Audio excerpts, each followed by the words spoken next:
100 ildən sonra 2124-cü ildə hər birimiz torpağın altında olacağıq. Dostlarımız və yaxınlarımızla birgə. Dəridən qabıqdan çıxıb illərlə işləyib aldığımız evlərdə başqa insanlar yaşayacaq. Və bugün bizə aid olan əşyalar onların olacaq. Hamıda var deyə məndə də olsun deyib 10 illik kreditə aldığım maşın da həmçinin. Bizim nəticələrimiz çox güman ki, heç bizi tanımayacaq. Gəlin açıq danışıq. Kim öz babasının, atasını tanıyır ki? Ölümdən sonra bizi hələ bir neçə il xatırlayacaqlar. Daha bir neçə il sonra bizim şəkillərimiz, xatirələrimiz, əməllərimiz gedəcək əbədi sayılan zibil qutusuna. Biz hətta xatirə kimi də çox qalmayacağıq.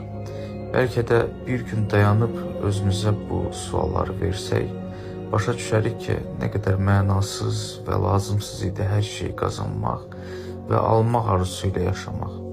Daha çox işləyib, daha çox qazanım deyə həyatda olan ən dəyərli və ən vacib şeyləri unutmaqla yaşamaq.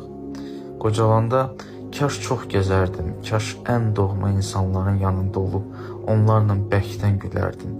Kaş daha çox qucaqlaşıb, daha çox sevgimi etiraf edərdim deyə peşman olmaq istəmirəm. Məncə həyat yaşamaq üçündür.